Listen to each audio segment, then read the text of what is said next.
Bien, bonjour à tous. Docteur Bruno Maire, je suis médecin urgentiste et je préside le réseau et l'observatoire des urgences de la région Grand Est. Alors, on va avoir une deuxième session qui va être assez courte parce qu'il y a deux interventions. Là, on va s'intéresser à l'impact de la régulation médicale par l'ICMUSAS sur l'activité des urgences d'une part. Ça sera la première présentation que je vais faire. Et la seconde présentation, ça sera sur l'impact sur l'activité du SAMU. Alors, deux présentations. Les questions, comme là, on les fera après les deux interventions. Alors, quand on parle de régulation des admissions d'urgence, on l'a vu dans les diapos précédentes, dans les présentations précédentes, de quoi on parle? Je vous ai marqué que l'impact est très variable en fonction des modalités de régulation. Alors, souvent, c'est simplement des consignes. Vous savez, on a nos consignes nationales qu'on répète depuis déjà quelques années. Donc, faites le 15 avant d'aller aux urgences. On sait que ça ne marche absolument pas, mais il faut le dire, c'est de l'éducation progressive. Mais je pense que ça, manifestement, ça a montré que c'est extrêmement limité en termes d'impact sur la consommation des urgences. Alors, il y a des campagnes qui sont faites au niveau régional, et puis il y a des campagnes qui sont ciblées sur des établissements. Et des choses absolument presque amusantes, pour ne pas dire tristes, où voilà, on va informer une semaine avant la population que tel jour, entre telle heure et telle heure, tel établissement sera fermé ou régulé, donc il ne faut pas s'y rendre, ou alors il faut faire le 15 avant d'y aller. Et on est sur de l'information qui, quand elle arrive, d'abord, elle ne touche pas la cible, et en plus, l'impact, comme on le verra, est complètement nul.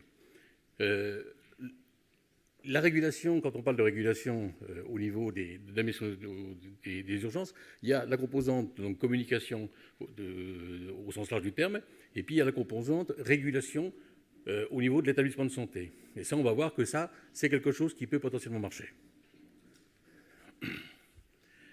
On a un établissement chez nous qui a fait ce qu'on appelle une véritable régulation. Ça veut dire quoi? Ça veut dire que non seulement, bien sûr, il y a la communication habituelle, faites le 15 avant d'aller aux urgences, mais à l'entrée de l'établissement, ils ont mis carrément un filtre avec quatre directions.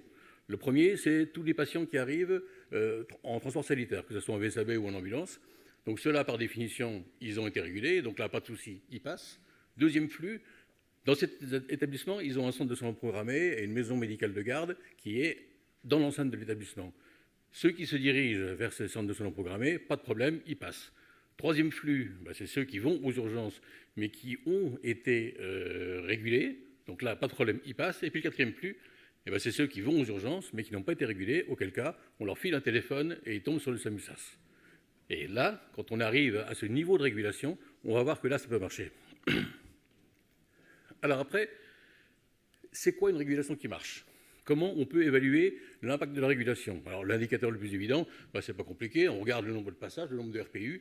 Si le nombre de RPU diminue, on se dit ça marche forcément. C'est une des choses simples. Mais il faut aussi mettre en perspective les données de l'établissement, l'évolution des données de l'établissement par rapport à l'année antérieure, mais également l'évolution du nombre de RPU par rapport au contexte, entre guillemets, qui entoure l'établissement. Et puis, comme vous avez des régulations qui se font sur l'établissement au sein d'un GHT, sur un établissement au sein d'un département, et parfois de la régulation qui se met en place sur l'ensemble du département. Donc ça, c'est aussi un élément qui est extrêmement important à analyser. Ensuite, toujours comment évaluer l'impact de la régulation? Le simple décompte des passages n'est pas suffisant, car il faut caractériser les patients. Quels sont les patients qui ne sont pas venus aux urgences? C'est ce que je vous mets. La mise en place de la régulation de l'accès aux services des urgences se fait dans un contexte de tension essentiellement sur les ressources humaines, soit au sein des structures des urgences, soit en aval. Donc en termes clairs, vous n'avez plus d'urgentiste, ou alors vous n'avez plus d'infirmière, ou alors vous n'avez plus d'infirmière au niveau des urgences, ou dans les secteurs d'hospitalisation. Et du fait, vous avez un problème majeur de ressources médicales. Donc la vraie question, c'est quoi? Quel est l'impact de la régulation sur les urgences? Premièrement, l'impact sur les consultations. Deuxièmement, l'impact sur les hospitalisations. Et l'impact sur les tensions d'aval. Et c'est ça qu'il faut essayer de démontrer. Alors, je vous parle de notions d'impact réel et d'impact potentiel. En fin de journée, on reviendra sur cette notion-là. L'impact réel, c'est quoi? C'est la modification du nombre d'RPU ayant comme mode de sortie retour à domicile. On regarde les RPU, les patients qui sont retournés à domicile, on regarde un petit peu la modification du nombre de RPU avec ces caractéristiques. L'impact théorique, là, il s'agit de déterminer des passages qui relèvent potentiellement de la ville. C'est la nouvelle appellation qu'on doit ça à PACA. C'est des travaux qui ont été faits par PACA qui sont extrêmement intéressants. C'est les fameuses PER-PV.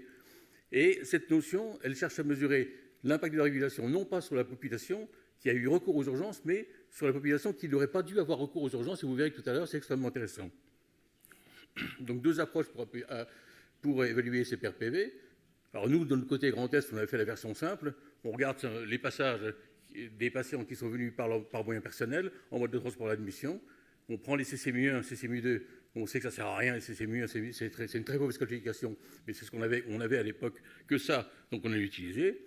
Et puis on regarde des patients qui sont retournés à domicile, donc mode de sortie et retour à domicile. Ça, c'est quelque chose de très simple. L'autre approche, c'est l'approche de PACA. C'est une approche qui sera rediscutée tout à l'heure, enfin, en fin d'après-midi, qui est extrêmement intéressante. Ça consiste à attacher à chaque diagnostic principal de RPU une lourdeur de prise en charge, en sus, bien sûr, des modes de transport et des modes de sortie dont je vous ai parlé. Quel impact sur les hospitalisations? Le calcul simple, c'est pas compliqué. Vous regardez l'RPU, puis vous regardez dans l'RPU le nombre de patients qui ont été hospitalisés. Bon, mais ce qui est plus intéressant, c'est l'impact sur les tensions d'aval. Et c'est là où on a utilisé un indicateur en grand test pour l'instant, qu'on essaie de modéliser, qu'on essaie d'utiliser, on essaie de voir si ça sert à quelque chose. C'est notre fameux LBE.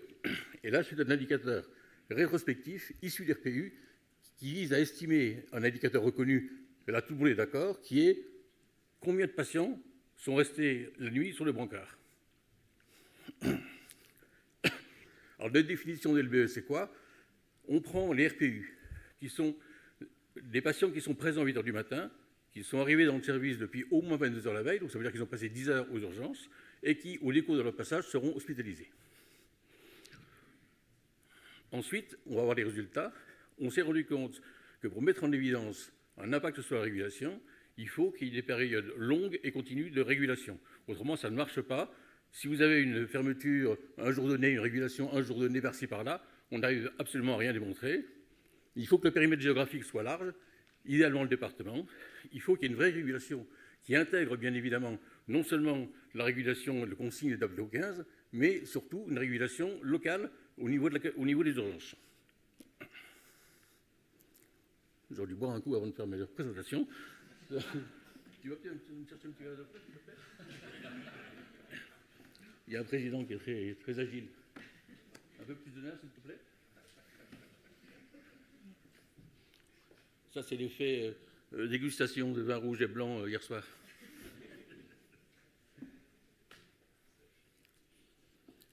Bon, il met un peu de temps. Ah, c'est ça, les anciens, moins mobiles. Hein.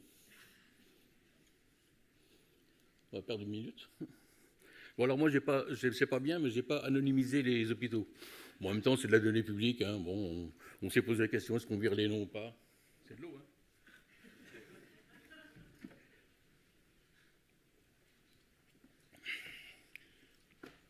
Je ne le bois pas souvent, mais non, c'est bien.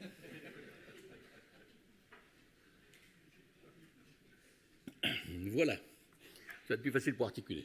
Merci, Président. Donc, impact sur les passages en Grand Est. Comparaison des périodes régulées et des périodes non régulées avec la même période, mais de l'année précédente. Là, on voit sur deux établissements, le CHR Mestionville pour ne pas le noter et le CH de Troyes, on est là sur des gros établissements. Mestionville, la somme des deux structures, c'est 350-400 passages par jour quand même, hein, donc ce n'est pas négligeable. Troyes, c'est pareil, c'est une structure, 60 000 passages par an, donc quand même des grosses structures. Et regardez ce que ça donne. Eh bien, ma foi, sur l'un, on a moins 16% d'activité de nombre d'RPU, et sur l'autre, moins 19%. Je vous ai mis à côté à quoi ça correspond en nombre de passages par jour, et vous voyez que sur le CHR Mestionville, c'est quand même 61 passages de moins par jour, c'est quand même considérable, et sur 3, c'est 31 passages de moins. Donc c'est quand même complètement, c'est très important. À côté, je vous ai mis l'évolution des RPU sur le GHT, parce que là, on a dans une régulation qui s'est faite non pas au niveau du département, mais au niveau d'un centre hospitalier. Donc l'idée, c'est de regarder ce qui se passe dans le GHT dont fait partie ces établissements. Et là, on voit que l'évolution des RPE sur le GHT, c'est plus 1% et moins 2% de l'autre côté au niveau de 3. Donc vous voyez bien qu'on a moins 16, moins 19 versus plus 1, moins 2. Donc là, ça veut dire qu'il y a manifestement un impact sur les établissements qui sont autour de ces établissements qui ferment. Après, vous avez l'évolution des RPE sur la région. Alors, comme vous avez la belle carte qu'on a là-bas, vous voyez que partout en France, En 2023, par rapport à 2022, ben, ma foi, l'activité a baissé. Alors, on n'a pas l'Île-de-France, c'est bien dommage. Hein, on ne sait pas pourquoi, mais on n'a pas l'Île-de-France. Et donc, mais je pense qu'en Île-de-France, ça doit être pareil que dans le reste de la France. Il y a dû avoir une baisse probablement du nombre des RPU. Et quand on essaie de caractériser ces passages-là, alors tout bêtement par la CCMU, ben, on voit que manifestement, la baisse de cette activité doit correspondre à des patients qui viennent pour consulter, puisque c'est essentiellement les CCMU 1 et 2 qu'on voit largement en baisse, moins 16% et moins 25%. Et puis si on prend les fameux PRPV qui vous seront développés cet après-midi, eh ben on voit que l'évolution des PRPV, donc les patients relevant potentiellement de la ville, moins 35% de côté, moins 22% de côté, de l'autre côté à 3%, et sur la région, on a moins 7%. Donc ça veut dire bien, ça veut dire quoi? Ça veut bien dire que la régulation médicale, ça marche sur les PRPV. Et on verra que sur le reste, ça ne marche pas. Je continue. Alors là, vous avez vu donc, une diapo concernant le Grand Est. Là, c'est une diapo concernant l'Occitanie, qui est prêtée par son président. Là, c'était une régulation en 2022 des entrées aux urgences sur un département complet, à savoir le département de Tarn-et-Garonne. Ben, vous avez l'activité là en 2022. Partout ça augmente, là où c'est régulé, moins 15%. Manifestement, il s'est passé quelque chose. Nouvelle-Aquitaine, Zoom, Lot-et-Garonne. Alors c'est pareil, on a les noms, mais peu importe. Moyenne des passages aux urgences du 1er novembre au 31 octobre par année, avec en plus un test de comparaison, s'il vous plaît, statistique, là ça rigole pas. Moins 15% de baisse d'activité. C'est quand même extrêmement significatif. Expérience Bourgogne-Franche-Comté, cette fois-ci, donc là on balaye quand même 4 régions. Chute-Dijon, hôpital privé Dijon-Bourgogne. Là, on arrive seulement à 11,2, une baisse d'activité de moins de 11,2. Sauf qu'on avait des périodes de régulation où les régulations avaient lieu que la nuit. Donc on n'est pas sur une régulation totale H24, et encore une fois, pas une régulation forcément complète, au sens, non seulement il y a les consignes d'appel au 15, mais il y a le petit bonhomme ou ce que vous voulez qui est à l'entrée qui fait le tri. Alors par contre, ce qui est intéressant dans les travaux de Bourgogne, ils ont regardé en fonction de la classification de CIMU. La CIMU, c'est le pendant de notre CCMU, entre guillemets, au niveau paramédical, et elle est pertinente. Contrairement à notre CCMU, c'est nul. La CIMU, par contre, est très, très intéressante. Et qu'est-ce qu'on voit? On voit moins 26,8% des passages côté CIMU. C'est quoi les CIMU? C'est le PRPV tout à l'heure. Donc on est vraiment dans cette même logique. Quelques graphiques quand même, histoire de faire joli. Là, vous avez l'impact sur les consultations et les fameux PRPV. Regardez à partir du moment où c'est régulé au mois de juin, on voit très nettement une baisse des RPU. C'est les barres bleues par rapport aux barres vertes qui sont celles de l'année dernière. Et puis regardez la courbe des PRPV. La courbe des PRPV, c'est la bleue en l'occurrence. Vous voyez qu'elle est beaucoup plus basse que l'année précédente. Donc clairement, ça démontre bien que la baisse de l'activité est une baisse des PRPV. On continue, idem, là c'est pour 3, c'est la même chose. Cette fois-ci, là, on met les RPU et les LBE. Vous savez, nos fameux libres encarts estimés. Le nombre de patients qui sont présents à 8 h du matin, qui traînent déjà depuis 10 heures, qui moisissent déjà depuis 10 heures aux urgences. Regardez un petit peu, on voit quoi? On voit que, de nouveau, les RPU, ça s'effondre.